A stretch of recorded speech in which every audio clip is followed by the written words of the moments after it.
उनके यहाँ पड़े सीबीआई छापे के बाद अब बड़ा आरोप लगाया है। उन्होंने कहा है कि उन्हें बीजेपी से ऑफर आया है कि वे भाजपा में शामिल हो जाएं और सारे केस खत्म हो जाएंगे। दूसरी खबर पर अगर गौर करें तो ये मध्य प्रदेश से जुड़ी है, जहां केंद्रीय गृह मंत्री अमित शाह का दौरा है। केंद्रीय गृह मंत्री अमित शाह का 2 दिवसीय मध्य प्रदेश दौरा कल रात से शुरू हो चुका है। वे मध्य क्षेत्रीय परिषद की महत्वपूर्ण बैठक ले रहे हैं और इस बैठक में छत्तीसगढ़ के सीएम भूपेश बघेल भी वर्चुअली शामिल हुए हैं। वहीं उन्होंने सीएम ने यहां आपको बता दें कि नक्सल समस्या समेत प्रदेश के अन्य मुद्दों पर अपना पक्ष रखा है। तीसरी खबर छत्तीसगढ़ से जुड़ी, जहां एक बार फिर कर्मचारी महंगाई भत्ता और अन्य मांगों को लेकर हड़ताल पर है, जिसके चलते सारे सरकारी दफ्तर खाली पड़े हुए हैं, यहां ताला लगा हुआ है। तो यही वो 3 प्रमुख खबरें हैं जिसे लेकर आज हम बात करने जा रहे हैं और इसी पर हमारी नजर रहेगी। क्या कुछ हालात है, कैसी स्थिति निर्मित हो रही है इस वजह से, ये सब हम जानने की कोशिश करेंगे, इसकी पड़ताल करेंगे। तो सबसे पहले नजर डाल लेते हैं पहली खबर की ओर, जो कि सिसोदिया फाइल से जुड़ी है। यानी कि आपको बता दें कि दिल्ली के डिप्टी सीएम मनीष सिसोदिया से जुड़ी खबर आपको बता रहे हैं, जो बीजेपी पर यानी कि भारतीय जनता पार्टी पर बड़ा आरोप उन्होंने लगाया है। और सिसोदिया ने कहा है कि उन्हें बीजेपी की तरफ से ऑफर आया था कि अगर वह भगवा दल में शामिल हो जाएंगे तो उनके खिलाफ ईडी और सीबीआई के सारे मामले बंद कर दिए जाएंगे। सिसोदिया के घर कुछ दिन पहले दिल्ली आबकारी नीति को लेकर सीबीआई की रेड पड़ी थी और इसके बाद डिप्टी सीएम पर केस भी दर्ज किया गया था। सिसोदिया ने ट्वीट पर कहा कि मेरे पास भाजपा का संदेश आया है, आप तोड़कर भाजपा में आ जाओ, सारे सीबीआई ईडी के केस बंद करवा देंगे। मेरा भाजपा को जवाब है कि मैं महाराणा प्रताप का वंशज हूं, राजपूत हूं, सर कटा लूंगा लेकिन भ्रष्टाचारियों, षड्यंत्रकारियों के सामने नहीं झुकूंगा। मेरे खिलाफ सारे केस झूठे हैं, जो करना है कर लो। आपको बता दें कि सीबीआई ने छापे के बाद सिसोदिया के घर से शराब घोटाले से जुड़े दस्तावेज जब्त करके उसे ईडी को सौंप दिया है। माना जा रहा है कि केंद्रीय एजेंसी इस मामले में अब आगे की कार्रवाई कर सकती है।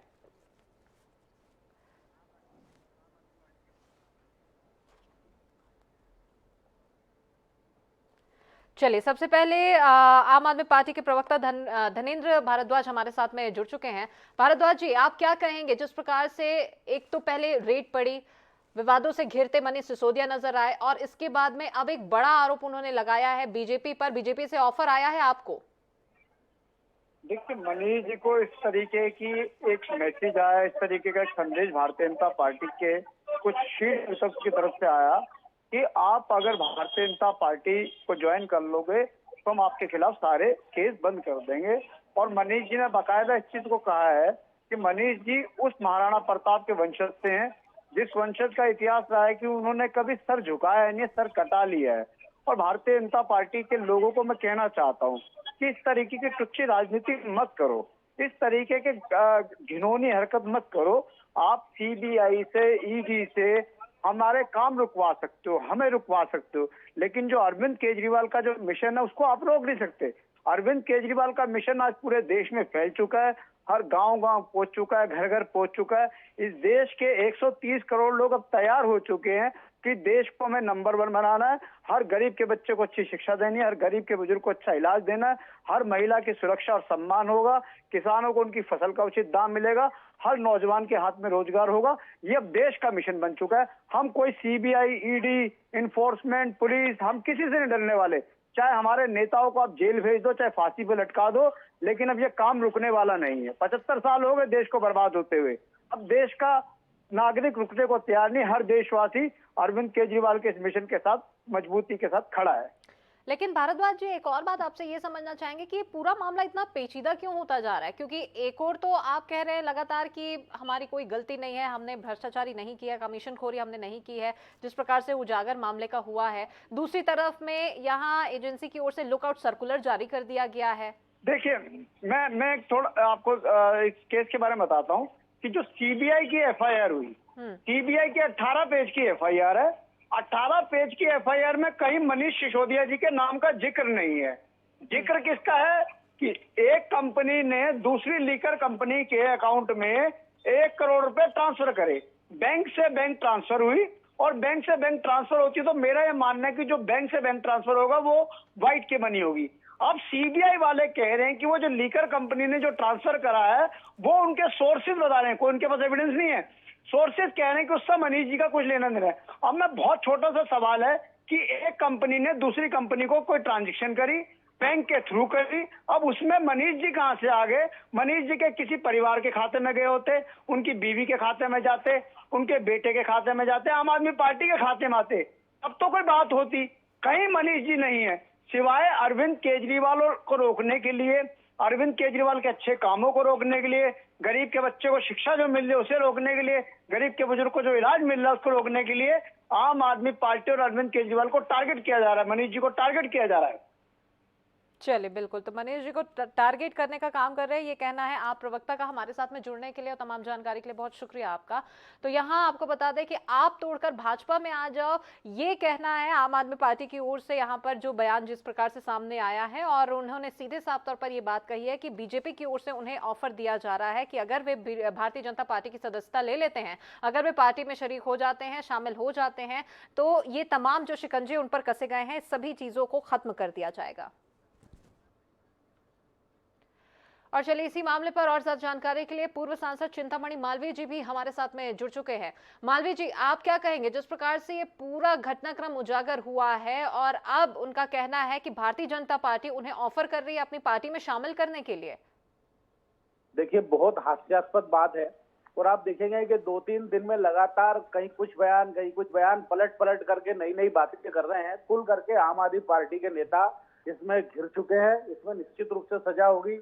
आपने एक नया दौर देखा होगा कि बहुत सारे नेताओं को पहले 75 सालों में किसी भी नेता को इतनी ऐसे सजा नहीं हुई, लेकिन आप देखेंगे कि हरियाणा के पूर्व मुख्यमंत्री जेल में है, लालू यादव जेल में है, इधर से महाराष्ट्र के नेता जेल में है, और ऐसी स्थिति में इन्हें लग रहा है कि हमसे गलती तो हो गई है, हमने भ्रष्टाचार किया, वो पकड़ में आ गया है, तो इसलिए अब जातिवादी खेल खेल रहे हैं। ये खेल खेल रहे हैं कि भारतीय जनता पार्टी हमें परेशान कर रही है। और दूसरा ये भी कहना कि साहब वो तो ये कह रहे हैं कि हमारी पार्टी में आ जाओ। हमारी पार्टी किसी भी दागी व्यक्ति को नहीं लेती है और ना ही ऐसा कोई सवाल है, केवल जनता को भ्रमित करने का काम है। उनके पास यदि प्रमाण है तो प्रमाण दे कि मेरे को इस फोन नंबर से आया या इस व्यक्ति ने अप्रोच किया या इस तरह अप्रोच किया।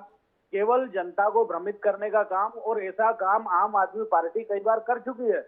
इनका यदि इतिहास हम देखेंगे तो इसी तरह के विरोधाभासों से भरा पड़ा है। पहले कहते थे हम बंगला नहीं लेंगे, फिर बंगला लिया। पहले कहते थे हम सुविधाएं नहीं लेंगे, फिर वो ले ली। फिर कहा कि हम सिक्योरिटी नहीं लेंगे, हम कभी प्रत्यक्ष राजनीति में नहीं आएंगे। ऐसे 1000 बातों से आम आदमी पार्टी का पूरा इतिहास भरा पड़ा है झूठ से। ये भी एक नया झूठ है जिस पर जनता विश्वास नहीं करेगी। बात यह भी हो रही है कि जिस प्रकार से एक्शन उनके खिलाफ में लिया गया है, बीजेपी पर, केंद्र सरकार पर लगातार निशाना साधा जा रहा है। सीधे साफ तौर पर उनकी तरफ से यह आरोप लगाया जा रहा है कि बीजेपी को जहां अपनी दुश्मनी निकालनी है वहां ऐसे कदम उठाए जा रहे हैं। अगर उन्हें किसी और के भ्रष्टाचार का प्रमाण है तो वो दे, आरोप लगाए। कोर्ट है और जो संस्थाएं हैं, इनकम टैक्स है, सीबीआई है, वो शिकायत करे अगर उन्हें किसी पर शक है या किसी को लगता है कि इन्होंने भ्रष्टाचार किया। वो तो बहुत इस तरह के बार बार दावे करते थे कागजी और बाद में फिर माफी मांगते थे। तो इसमें तो माहिर है वो। ये आप क्यों नहीं कर रहे हैं? ये उनपे इसलिए हो रहा है क्योंकि वो तथ्यात्मक रूप से पकड़ में आ गए हैं और उनपे कार्रवाई होगी, उनको जेल होगी निश्चित रूप से। इसलिए आपने देखा होगा कि वो बराबर प्रेस कॉन्फ्रेंस लेने लगे थे ताकि आरोप बढ़ सके बीजेपी पर। चूंकि ये प्रेस कॉन्फ्रेंस ले रहे थे इसलिए सिसोदिया जी को रेड की है ताकि इनका मुंह बंद हो जाए। तो ऐसे खेल, ये झूठे खेल करते रहे हैं, लेकिन इसका ना तो एजेंसियों पर, ना सरकार पर और ना जनता पर कोई प्रभाव होने वाला है।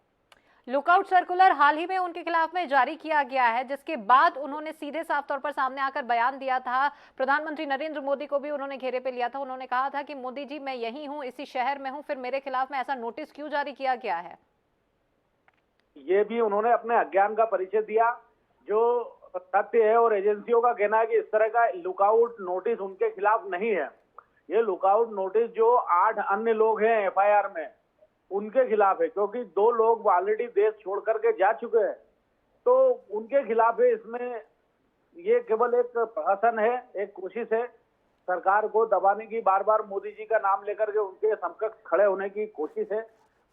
कोई बोना व्यक्ति बार बार उछल करके किसी लंबे व्यक्ति की हाइट तक आना चाहे, बस इसी तरह का है। वो मोदी जी की हाइट को कभी नहीं छू पाएंगे, उनके बराबर आने की कोशिश बेकार है। चले बिल्कुल, तो अब ये किस करवट ये तमाम कार्यवाही बैठती है, ये तो देखने वाली बात होगी। हमारे साथ में जुड़ने के लिए, तमाम जानकारी के लिए बहुत शुक्रिया आपका।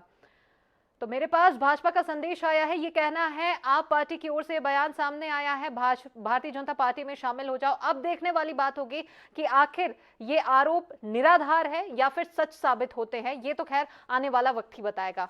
अब चलिए बढ़ते हैं आगे अगली खबर की ओर। तो केंद्रीय गृह मंत्री अमित शाह कल रात से मध्य प्रदेश के दौरे पर है और उनके इस दौरे से लगातार यही सवाल उठ रहे हैं कि शाह की शह आखिर कितनी कारगर साबित होगी, क्योंकि ये सवाल बना हुआ है। उनके इस दौरे को कहीं ना कहीं आगामी सत्र के चुनाव से देखते हुए भी जोड़ते हुए भी देखा जा रहा है। तो कुल मिलाकर कहा जाए तो आपको पहले इनके कार्यक्रम की और खबर की जानकारी दे देते हैं कि केंद्रीय गृह मंत्री अमित शाह कल रात से मध्य प्रदेश के दौरे पर हैं। वे आज यूनिफाइड कमांड की बैठक ले रहे हैं और इस बैठक में मध्य प्रदेश के सीएम शिवराज सिंह चौहान और उत्तराखंड के सीएम पुष्कर सिंह धामी भी मौजूद हैं। इस मध्य क्षेत्रीय परिषद की बैठक में यूपी और छत्तीसगढ़ के सीएम आदित्यनाथ योगी और छत्तीसगढ़ के सीएम वर्चुअली रूप से यहां पर शामिल हुए हैं, क्योंकि खराब मौसम की वजह से उनके इस दौरे को रद्द करना पड़ा। क्योंकि पहले खबर आ रही थी कि इस बैठक में ये भी यहां पर प्रत्यक्ष रूप से शामिल होंगे, क्योंकि कुछ राज्यों के मुख्यमंत्री इसमें मुख्य रूप से शामिल होने वाले थे। उत्तराखंड के सीएम पुष्कर सिंह धामी पहले से ही वहां पर मौजूद थे, इसलिए वे इसमें शरीक हो गए।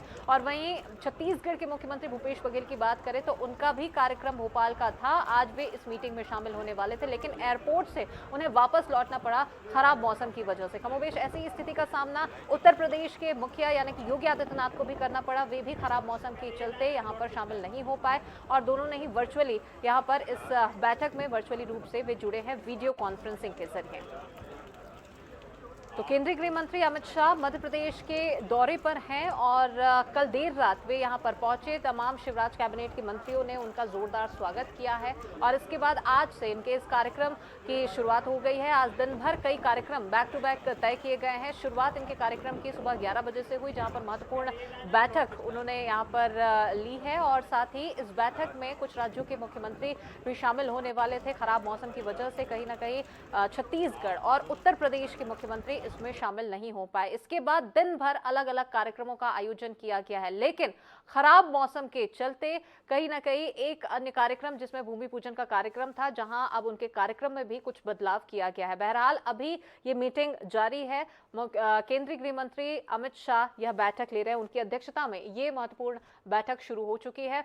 छत्तीसगढ़ के मुखिया की अगर बात करें तो वे वर्चुअली इसमें शामिल हुए हैं। तो केंद्रीय गृह मंत्री अमित शाह मध्य प्रदेश दौरे पर हैं। कल देर रात वे राजधानी पहुंचे हैं और यूनिफाइड कमांड की बैठक महत्वपूर्ण ले रहे हैं। इस बैठक में मध्य प्रदेश के सीएम शिवराज सिंह चौहान और उत्तराखंड के सीएम पुष्कर सिंह धामी मौजूद हैं, लेकिन छत्तीसगढ़ और उत्तर प्रदेश के मुखिया दोनों ही वर्चुअली रूप से इसमें जुड़े हुए हैं, क्योंकि खराब मौसम की वजह से उनका यहां आना नहीं हो पाया। उनका दौरा ऐन मौके पर रद्द करना पड़ा है। तो आज बारिश, क्योंकि कहीं ना कहीं बारिश की वजह से हाल बेहाल है, उनके कार्यक्रम में कहीं ना कहीं बदलाव भी किया गया है।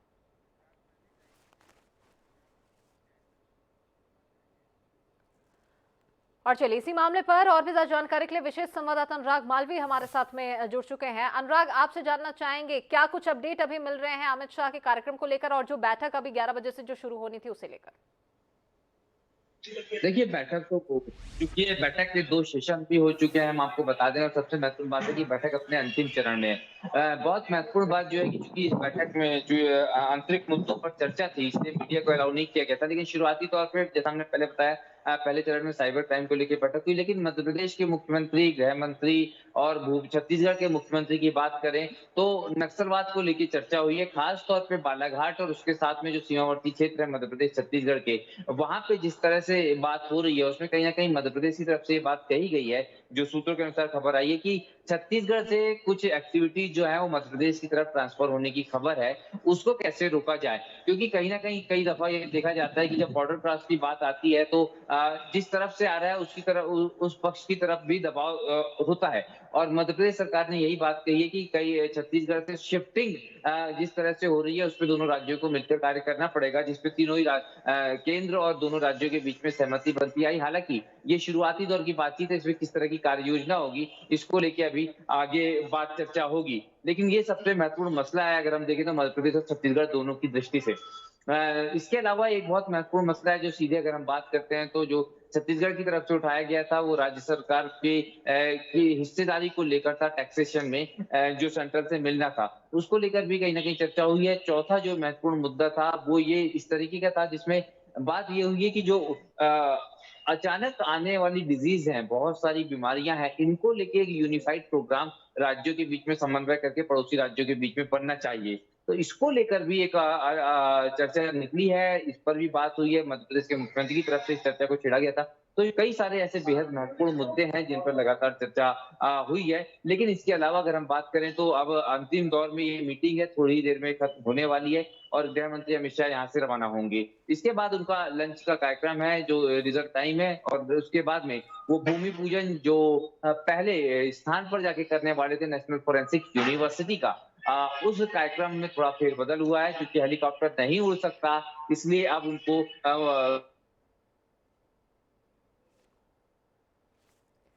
लगता है संपर्क उनसे टूट गया है। तो यहाँ आपको बता दें कि जैसे कि हमारे सहयोगी ने भी जानकारी दी है कि ये जो महत्वपूर्ण बैठक है यह 11 बजे से शुरू हो चुकी थी और 2 सेशन उसके कंप्लीट हो चुके हैं, 2 दौर की बैठक खत्म हो चुकी है। अब तीसरे और अंतिम राउंड की बैठक यहाँ पर जारी है। कई ऐसे ज्वलंत मुद्दे हैं और कई विषयों को लेकर, आंतरिक मसलों को लेकर सभी मुखियाओं के बीच में यहाँ बातचीत हो रही है। मीडिया को अलाउ अंदर नहीं किया गया है क्योंकि काफी आंतरिक मसले हैं प्रदेश के लिहाज से जिसे लेकर चर्चा यहाँ की जा रही है। तो केंद्रीय गृह मंत्री अमित शाह की अध्यक्षता में ये बड़ी और महत्वपूर्ण बैठक हो रही है।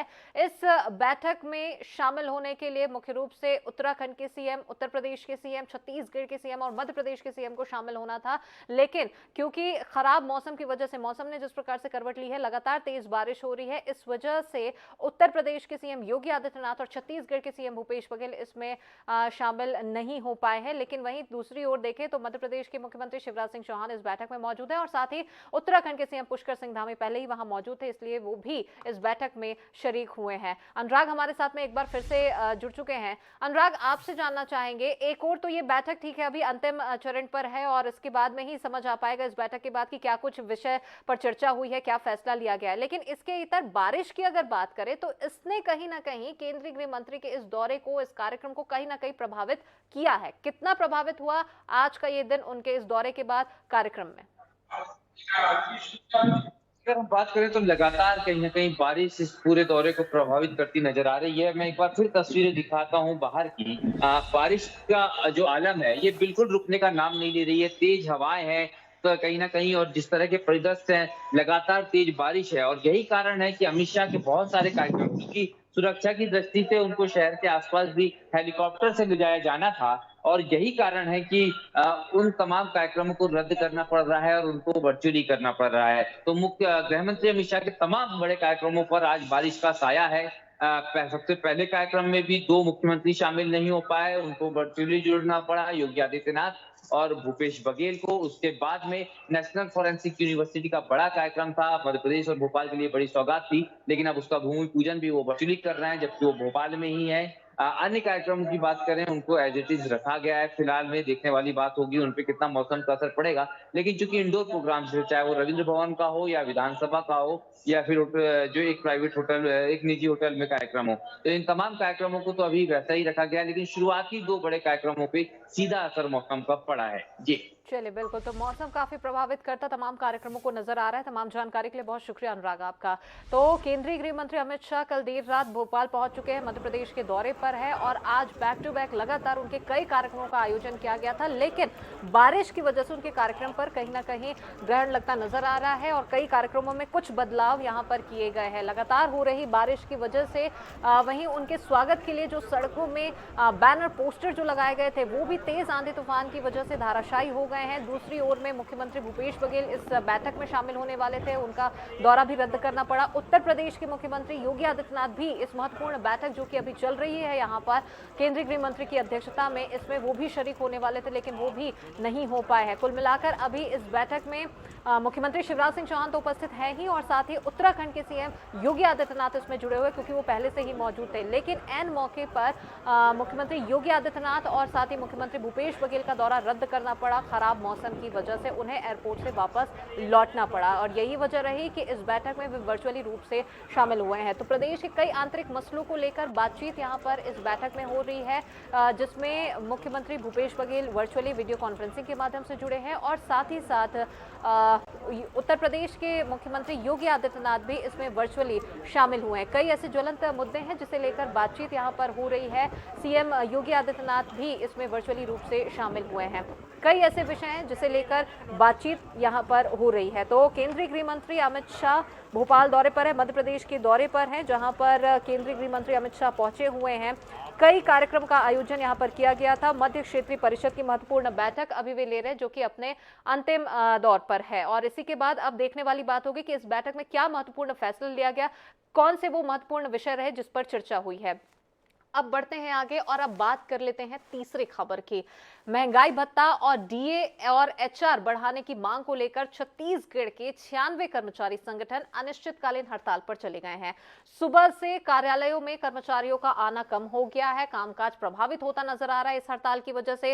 रायपुर के बूढ़ा तालाब स्थित धरना स्थल की अगर बात करें तो यहां पर कर्मचारियों का जमावड़ा लगा हुआ है। कर्मचारियों की प्रदेशव्यापी हड़ताल से कर्मचारी अधिकारी महासंघ ने हड़ताल से किनारा कर लिया है। इसमें 38 संगठन शामिल है। हालांकि बावजूद इसके संभावना जताई जा रही है कि हड़ताल की वजह से स्कूलों में पढ़ाई, न्यायिक प्रक्रिया, राजस्व मामलों के निपटारे से लेकर सामान्य सरकारी कामकाज ठप हो सकते हैं। तो कहीं ना कहीं इस हड़ताल की वजह से कामकाज प्रभावित हो सकता है और अपनी 2 सूत्री मांगों को लेकर कर्मचारी यहां पर अड़े हुए हैं।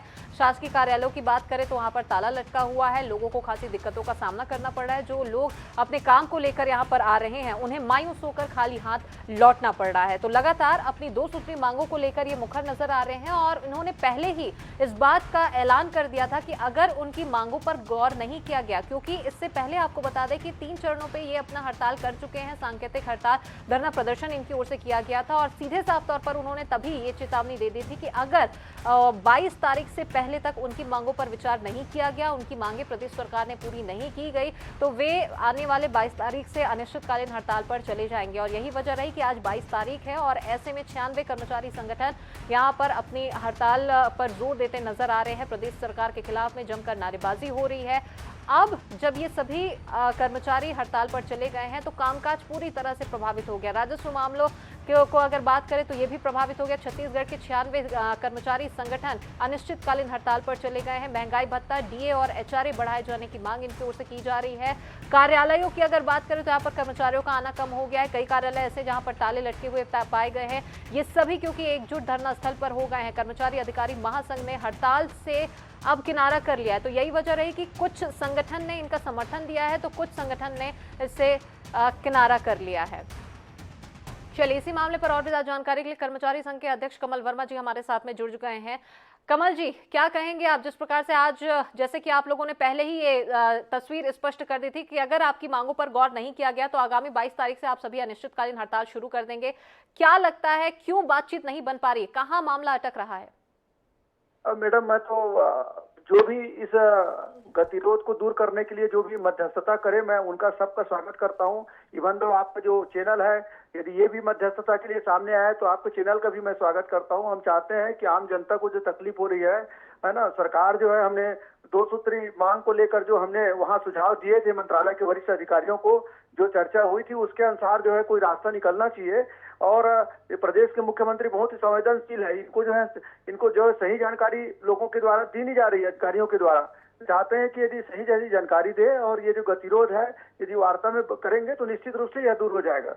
चलिए, बिल्कुल, हमारे साथ में जुड़ने के लिए बहुत शुक्रिया आपका कमल जी। तो यहाँ आपको बता रहे हैं कि उनका सीधे साफ तौर पर कहना, छत्तीसगढ़ कर्मचारी संघ के अध्यक्ष हमारे साथ में जुड़े हुए थे और उनका कहना है कि अगर किसी भी तरह से प्रदेश सरकार ये इनिशिएट लेती है, अगर बातचीत के लिए कोई प्रक्रिया यहाँ पर अपनाई जाती तो वो बिल्कुल करेंगे और इसके बाद उनकी मांगों को उनके सामने में रखेंगे और उन्हें बिल्कुल उम्मीद है कि प्रदेश सरकार उनकी मांगों को जरूर सुनेगी और उस पर पूरा इसे किया जाएगा। तो ये ऐसी 3 प्रमुख खबरें थी जिसे लेकर आज हमने चर्चा की है। सबसे पहले आप पार्टी की हमने बात की, जिन्होंने आरोप लगाया है बीजेपी पर कि उन्हें यहाँ पर पार्टी में शामिल होने का ऑफर दिया गया है। साथ ही दूसरी तरफ हमने अमित शाह के मध्य प्रदेश दौरे को लेकर चर्चा की है। साथ ही तीसरी खबर जहां कर्मचारियों की हड़ताल को लेकर हमने गौर किया है और इस बात पर हमने बातचीत की है कि क्या कुछ देखने वाली बात होगी कि आने वाले समय में उनकी मांगे कितनी पूरी होती है और कब तक उनकी मांगों पर गौर किया जाता है। चलिए, संचार प्रमुख सुशील आनंद शुक्ला जी हमारे साथ में इस वक्त फोन लाइन पर जुड़ चुके हैं। सुशील जी, आप क्या कहेंगे, जिस प्रकार से अपनी मांगों को लेकर ये सभी मुखर नजर आ रहे हैं, कहाँ चूक हो रही है, क्यों गौर नहीं कर पा रहे हैं प्रदेश सरकार की ओर से उनकी इस मांगों पर? देखिए, प्रदेश सरकार इनकी मांगों के लिए संवेदनशील है और माननीय मुख्यमंत्री जी ने इससे पहले जब इनका हड़ताल हुआ था उस समय 6% इनका डीए बढ़ाने का निर्णय लिया था और कर्मचारियों के लगभग 3 संगठन के लोग, 4 संगठन के लोग आए थे। उन्होंने धन्यवाद दिया, सरकार के इस निर्णय का धन्यवाद दिया। और हमारी सरकार लगातार कर्मचारियों के हित में काम कर रही है। देखिए, ओल्ड पेंशन स्कीम पूरे देश में बंद हो चुकी है। कांग्रेस की ही 2 सरकारें हैं जो ओल्ड पेंशन स्कीम को लागू की हुई है। छत्तीसगढ़ की कांग्रेस सरकार इनके भविष्य को सुरक्षित करने का काम कर रही है। इसके अलावा कोरोना काल में जब केंद्र सरकार ने अपने कर्मचारियों के वेतन भत्ते में 31% तक की कटौती की, तब भी छत्तीसगढ़ की कांग्रेस की सरकार ने इसमें 1 रुपए की कटौती नहीं किया। तो हमारी सरकार हमेशा से संवेदनशील है कर्मचारियों के हितों को लेकर। मुख्यमंत्री जी 5 दिन का अवकाश, ताकि इनको मानसिक तौर पर कर्मचारियों को राहत मिल सके। 5 दिन का कार्य दिवस निर्धारित किया गया, 2 दिन का साप्ताहिक अवकाश। तो ये तो भूपेश बघेल की सरकार हमेशा कर्मचारियों के हित में रहे। अब कर्मचारी भाइयों को भी देखना है कि इस प्रकार की अड़ियल रवैये को अपना छोड़ के सरकार के साथ में, जो कि देखिए 2.5 साल तक सरकार ने कोरोना के संघर्ष को झेला है और सारे देश ने झेला है। तो ऐसी स्थिति में सरकार की जो वित्तीय स्थिति, उसको देखते हुए थोड़ा संयम रखना चाहिए। निश्चित तौर पर समय आने पर उनके शेष मांगों को ही पूरा किया जाएगा। चलिए, बिल्कुल, तो संयम रखना चाहिए और समय आने पर इन सभी मांगों पर गौर किया जाएगा और आगे निर्णय लिया जाएगा। तमाम जानकारी के लिए हमारे साथ में जुड़ने के लिए बहुत शुक्रिया आपका। तो कर्मचारियों की मांग आखिर कब तक पूरी होती है, ये देखने वाली बात होगी, क्योंकि अपनी मांगों को लेकर ये सभी मुखर नजर आ रहे हैं और यही वजह रही कि उन्होंने अपने कहे अनुसार आज से अनिश्चितकालीन हड़ताल की शुरुआत कर दी। इसी के साथ बुलेटिन में फिलहाल इतने, खबरें आगे लगातार जारी। नमस्कार।